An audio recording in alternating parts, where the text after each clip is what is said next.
আপনারা বসে আছেন, এজন্য আমি আপনাদের প্রতি কৃতজ্ঞতা জানাই, ধন্যবাদ জানাই।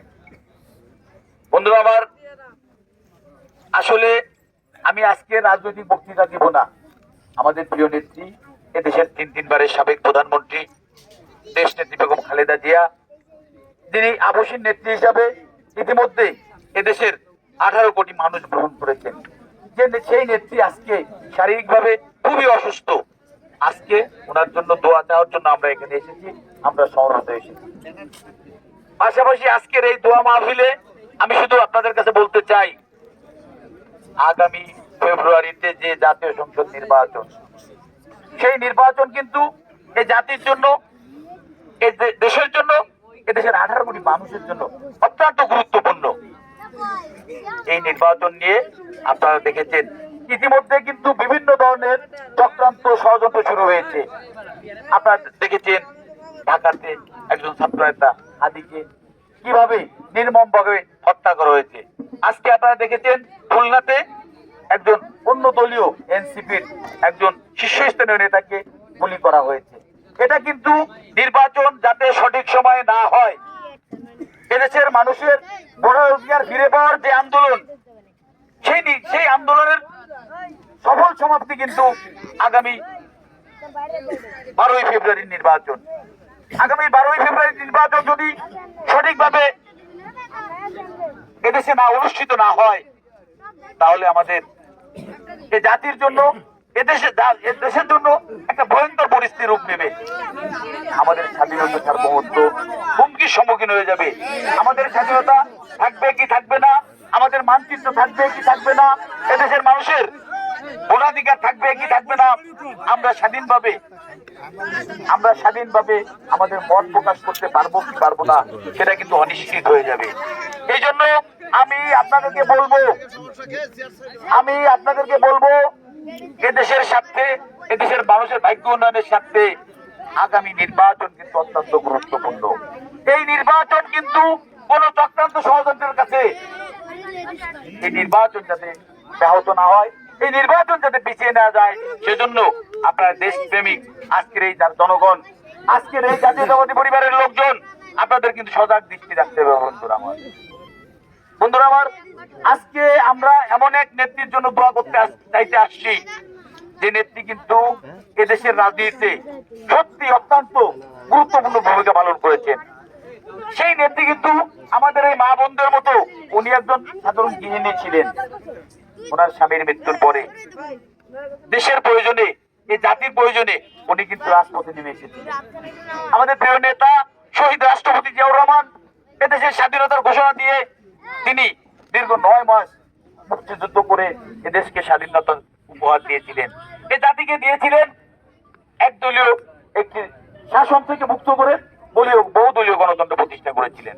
ঠিক তেমনি ভাবে আমাদের নেত্রী, দেশ নেত্রী বেগম খালেদা জিয়া দীর্ঘ 9 বছর স্বৈরাচার হোসেন মোহাম্মদ এরশাদের বিরুদ্ধে আন্দোলন সংগ্রাম করে আজকের যে সংসদীয় গণতন্ত্র, আজকের যে বাংলাদেশ, আজকের যে আধুনিক বাংলাদেশ, আজকের যে গণতান্ত্রিক বাংলাদেশ, এই বাংলাদেশের রূপকার কিন্তু আমাদের প্রিয় নেত্রী দেশ নেত্রী বেগম খালেদা জিয়া। প্রিয় নেত্রী দেশ নেত্রী বেগম খালেদা জিয়া এদেশের মানুষের জন্য সারা জীবন তিনি আন্দোলন সংগ্রাম করেছেন। উনি কিন্তু এদেশের মানুষের কথা ভেবে উনি কিন্তু সবসময় বলেছেন, এদেশের 18 কোটি মানুষ আমার পরিবার, এদেশের বাইরে আমার বন্ধু আছে, এদেশের বাইরে কিন্তু আমার কোনো ঠিকানা নেই। সেই নেত্রী কিন্তু আজকে মৃত্যুসজ্জায় শায়িত। সেই নেত্রীকে কিন্তু তেমনই ভাবে এদেশের মানুষ এত ভালোবেসেছেন, যেটা এই বিশ্ব রাজনীতিতে বিরল। আমাদের প্রিয় নেত্রী দেশ নেত্রী বেগম খালেদা জিয়া, উনি ওনার রাজনৈতিক জীবনে প্রথমবার 1991 সালে এদেশের 5টি নির্বাচনীয় আসন থেকে নির্বাচন করেছিলেন। উনি ঢাকা থেকে নির্বাচন করেছিলেন, উনি চট্টগ্রাম থেকে নির্বাচন করেছিলেন, উনি খুলনা থেকে উনি বগুড়া থেকে নির্বাচন করেছিলেন। এদেশের মানুষ কিন্তু ওনাকে 5টি সিটে বিজয়ী করেছিল। 1996 সালে উনি 5টি সিটে নির্বাচন করেছিলেন। এদেশের মানুষ কিন্তু ওনাকে 5টি সিটেই বিজয়ী করেছিল। বিএনপি ক্ষমতা আসেনি, উনি বিরোধী দলের নেত্রী হয়েছিলেন, তারপরেও কিন্তু মানুষ ওনাকে ভোট দিয়েছেন। ওনাকে এদেশের মানুষ কখনোই কিন্তু ফিরিয়ে দেয়নি। 2001 সালে আবারও উনি 5টি সিটে নির্বাচন করেছিলেন। 5টি সংসদীয় আসনে কিন্তু উনি বিজয়ী হয়েছিলেন। বন্ধুরা আমার, এজন্যই বললাম আমরা এমন ভাগ্যবান নেত্রীর দল করি, যে নেত্রী শুধু বাংলাদেশে না, এই উপমহাদেশে এমন একজন নেত্রী পাওয়া যাবে না যে নেত্রী তার রাজনৈতিক জীবনে কোনোদিনও কোনো নির্বাচনে পরাজয় বরণ করেনি। আমাদের শুধু বাংলাদেশে না, এই উপমহাদেশে এমন নেত্রী নেই যিনি কোন নির্বাচনে পরাজিত হননি। শুধু ব্যতিক্রম খালেদা জিয়া, উনি কখনোই কোনো নির্বাচনে পরাজিত হননি। এদেশের মানুষ কখনোই ওনাকে ভোটে পরাজিত করেননি। উনি যখনই এদেশের মানুষের কাছে গিয়েছেন, মানুষ কিন্তু ওনাকে ফিরিয়ে দেননি। বন্ধুরা আমার, আমরা সেই নেত্রীর জন্য আজকে দোয়া চেয়েছি। পাশাপাশি সেই নেত্রী কিন্তু আমাদের পাঠিয়েছেন আপনাদের কাছে। উনি আমাকে ধানের শীষ প্রতীক দিয়ে এখানে আপনাদের মাঝে পাঠিয়েছেন। আপনারা কিন্তু সেই নেত্রীকে যেমন কখনোই ফিরিয়ে দেননি, তার প্রতিনিধি হিসেবে আমি বিশ্বাস করি আপনাদের এই এলাকার সন্তান হিসেবে, আপনাদের ভাই হিসেবে, আপনাদের প্রতিবেশী হিসেবে, আপনাদের আত্মীয় হিসেবে আপনারাও আমাকে ফিরিয়ে দিবেন না। আমি বিশ্বাস করি, আমি দাবি নিয়ে আপনাদের কাছে এসেছি। কারণ এখানে যারা উপস্থিত আছেন, এদের অনেকেই কিন্তু আমার মনে হয় বিগত দিনে একটি ভিন্ন দল করেছেন, একটি ভিন্ন মতাদর্শে বিশ্বাসী দিলেন। আপনারা যে দলটি করেছেন, আপনারা যে মতাদর্শে বিশ্বাসী দিলেন, সেই দলটি কিন্তু আজকে নির্বাচনে প্রতিদ্বন্দ্বিতা করছে না। সেই দলের কোনো প্রার্থী থাকবে না, সেই দলের প্রতীক কিন্তু আজকে নির্বাচনে ব্যালটে থাকবে না। এজন্যই আপনাদের কাছে সুযোগ এসেছে, আপনাদের এলাকার সন্তান হিসাবে, আপনাদের ভাই হিসাবে, আপনাদের প্রতিবেশী হিসেবে, আপনাদের আত্মীয় হিসাবে আমাকে আগামী নির্বাচনে ধানের শীষে একটি ভোট দিবেন। আপনারা কি আমাকে ফিরিয়ে দিবেন?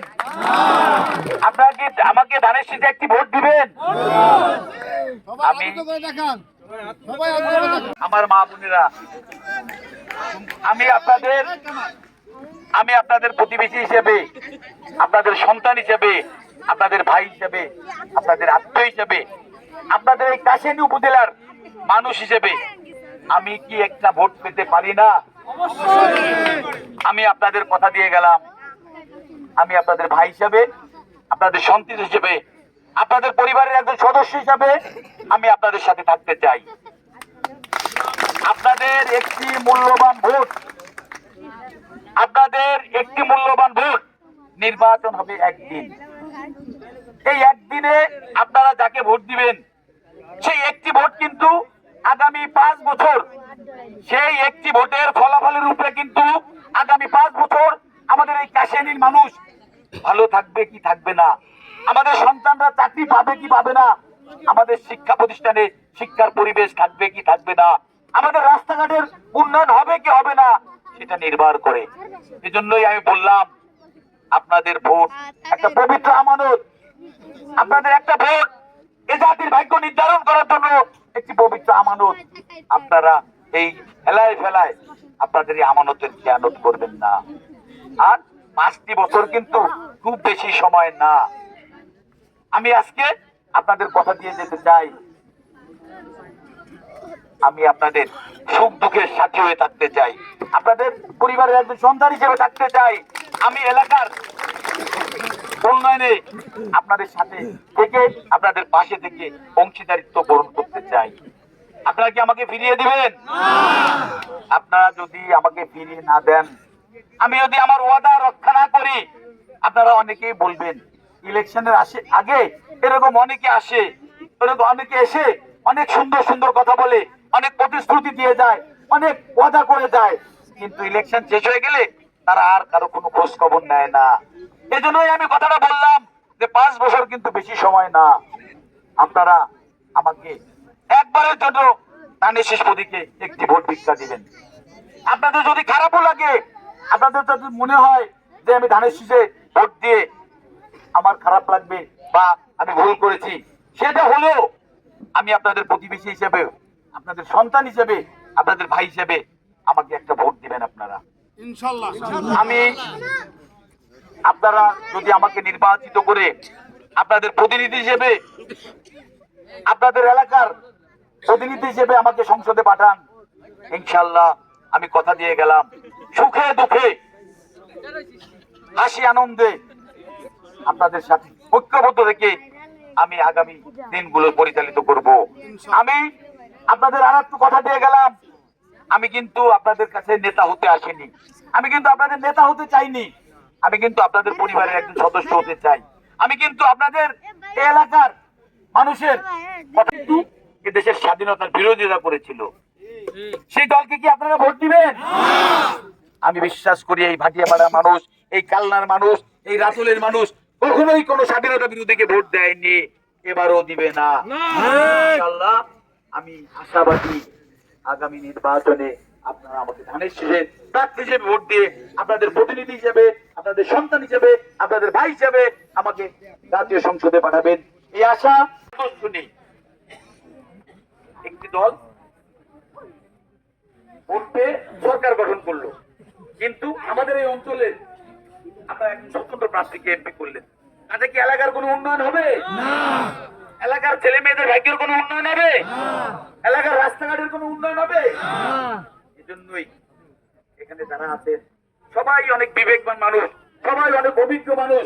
আপনারা এলাকার কথা ভেবে, আমাদের সন্তানদের কথা ভেবে আপনাদের এই এলাকা ربنا آتنا في الدنيا حسنة وفي الآخرة حسنة النار ربنا لا وهب لنا من لدنك رحمة إنك অংশগ্রহণ করার জন্য সকলকে বিশেষভাবে অনুরোধ করছি। এখনই দোয়া পরিচালনা করা হচ্ছে। আল্লাহুম্মা আমিন।